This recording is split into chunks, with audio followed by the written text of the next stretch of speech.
नमस्कार, इंडिक्स ऑनलाइन पर आपका बहुत स्वागत है। मैं हूं आपके साथ कात्यायनी।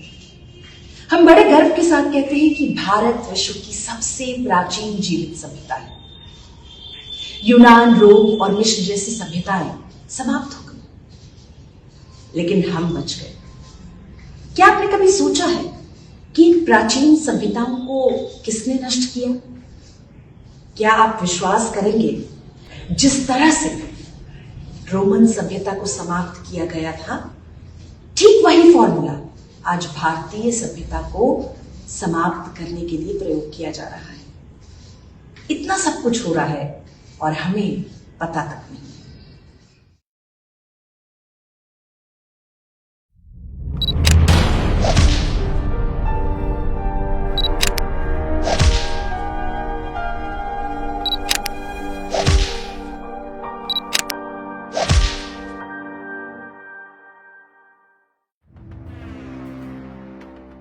क्या आपने कभी सोचा है हिंदू त्योहारों और परंपराओं पर हो रहे हमलों के पीछे कौन है? कौन है जो तय करता है कि कब कौन सा हिंदू त्योहार बंद कराना है? उन त्योहारों के विरुद्ध मीडिया में दुष्प्रचार के लिए कौन देता है पैसे? फिर न्यायपालिका में याचिका डालकर उन पर प्रतिबंध कौन लगवाता है? ये सब कैसे होता है? इसके पीछे किसका दिमाग काम कर रहा है? इस पूरे षड्यंत्र को समझने के लिए आपको प्राचीन रोमन साम्राज्य के इतिहास के बारे में जानना चाहिए। रोमन साम्राज्य के लोग ईसाई नहीं थे। उनके अपने अलग देवी देवता थे, बिल्कुल वैसे ही जैसे हिंदू धर्म के होते हैं। बहुत योजनाबद्ध तरीके से चर्च ने रोमन साम्राज्य का सफाया कर दिया। अब वही काम भारत में हिंदू सभ्यता के साथ किया जा रहा है। हमारे त्योहार हमारी प्राचीन संस्कृति के सबसे बड़े वाहक हैं। जब इन्हें खत्म कर दिया जाएगा तो इनसे जुड़े संगीत, नृत्य, लोक कलाएं भी स्वयं ही लुप्त हो जाएंगी। रोमन साम्राज्य में क्या हुआ था?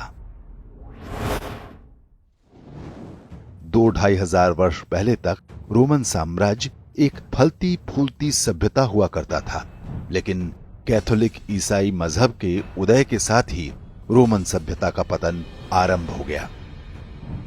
ईसवी वर्ष 380 में रोमन सम्राट थियोडोसियस ने ईसाईयत को अपने राज्य का आधिकारिक मजहब घोषित कर दिया। राजा के इस आदेश को एडिक्ट ऑफ थेसलोनिका यानी थेसलोनिका का राज्यादेश कहते हैं।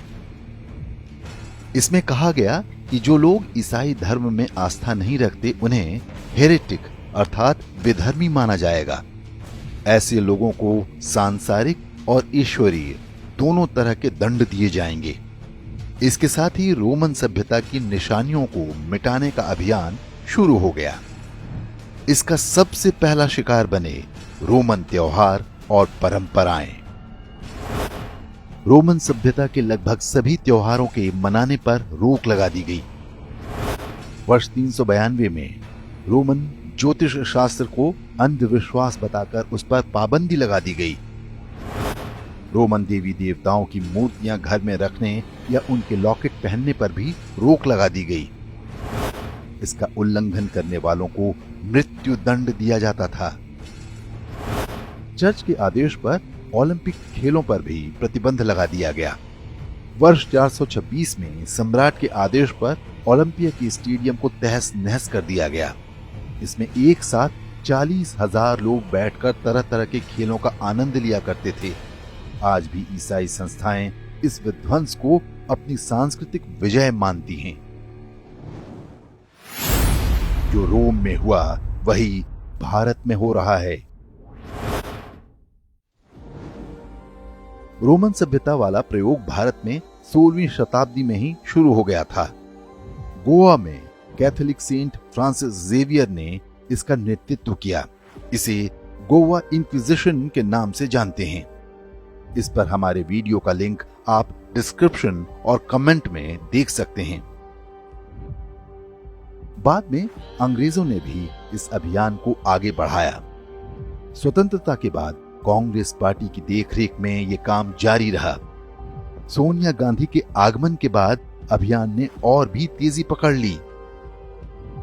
भारत को पूरी तरह से ईसाई देश बनाने के लिए बीते कई दशक से एक अभियान चल रहा है।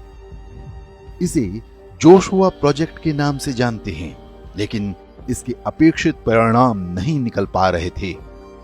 वर्ष 2004 में यह तय हुआ कि धर्मांतरण ही पर्याप्त नहीं है। उसके बाद भी लोग त्योहारों और परंपराओं के साथ जुड़े रहते हैं। आवश्यक है कि हिंदू धार्मिक परंपराओं को ही निशाना बनाया जाए। इसे प्रोजेक्ट थेसलोनिका का नाम दिया गया। शिवलिंग पर दूध चढ़ाने, दही हांडी, जलीकट्टू, दिवाली सभी पर इसके बाद ही हमले शुरू हो गए। प्रोजेक्ट थेसलोनिका की प्रमुख बातें इस तरह हैं। नए हिंदू मंदिर नहीं बनने चाहिए। इसके लिए सामाजिक, सरकारी और कानूनी स्तर पर अभियान चलाने चाहिए। उन जातियों का धर्मांतरण प्राथमिकता के आधार पर करवाना जो पारंपरिक रूप से मिस्त्री, कारीगर और शिल्पकार का काम करती हैं। जिन शहरों में कुंभ का आयोजन होता है, वहां पर धर्मांतरण की जिम्मेदारी अमेरिका के first Baptist church of Nashville को दी गई है। ये नाव चलाने वालों, पूजा सामग्री और फूल बेचने वालों को धर्मांतरित कराने का प्रयास करते हैं, ताकि वहां के धार्मिक ताने बाने को तोड़ा जा सके। प्रोजेक्ट थेसलोनिका में काशी के मल्लाहों का विशेष रूप से जिक्र है। इसके अनुसार मल्लाहों को ट्रेनिंग देकर दूसरे पेशे को अपनाने या नौकरी करने के लिए प्रेरित करना चाहिए। पर्यावरण के नाम पर एनजीओ खड़े करना, जो हिंदू त्योहारों और परंपराओं के विरुद्ध न्यायालय में जनहित याचिकाएं डाल सकें। प्रोजेक्ट थेसलोनिका के अंतर्गत ही टेलीविजन कार्यक्रमों और फिल्मों की कहानियों में ऐसी बातें पिरोने का काम चल रहा है जिनसे हिंदुओं में अपनी परंपराओं और त्योहारों के लिए हीन भावना पैदा की जा सके।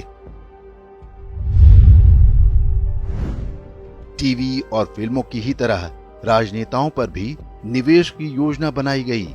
मिशनरी सभी पार्टियों के नेताओं को मोटी रकम देते हैं ताकि कोई सरकार बदल जाए तब भी उनके क्रियाकलापों पर असर न पड़े। मुंबई का दही हांडी उत्सव प्रोजेक्ट थेसलोनिका का सबसे बड़ा शिकार कहा जा सकता है। ये विश्व में मानव पिरामिड बनाने का सबसे अनोखा खेल आयोजन हुआ करता था। दही हांडी में भाग लेने और इसे देखने के लिए विश्व भर से पर्यटक आया करते थे। सर्वोच्च न्यायालय ने दही हांडी की ऊंचाई 20 फुट तय कर दी। उसके बाद से इस खेल का रोमांच खत्म हो चुका है और अब इसे देखने कोई नहीं आता। सोचिए कि ऊंची कूद के खेल में यह तय कर दिया जाए कि कोई खिलाड़ी अमुक ऊंचाई से अधिक छलांग नहीं लगा सकता, तो क्या होगा? अब प्रश्न उठता है कि एक सामान्य व्यक्ति के रूप में हम और आप क्या करें? क्या चुपचाप इन षड्यंत्रों को देखते रहें?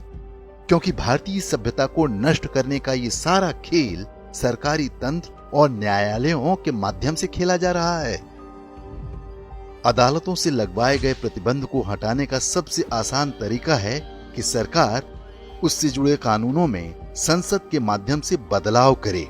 ये काम जब होगा तब होगा, लेकिन उससे पहले हिंदू समाज का उत्तरदायित्व है कि इन विधर्मी षड्यंत्रों के विरुद्ध सजग रहे। जो न्यायतंत्र किसी विधर्मी षड्यंत्र की कठपुतली बन चुका हो, उसका सम्मान करने की कोई संवैधानिक मजबूरी नहीं है। उनके प्रयासों के विरुद्ध बोलें और लिखें, दूसरों को भी इस बारे में बताएं। तभी सरकारों पर भी दबाव बनेगा। तभी हम यूनान, रोम और मिस्र की तरह एक दिन भारतीय सभ्यता को भी सदा के लिए मिटने से बचा पाएंगे।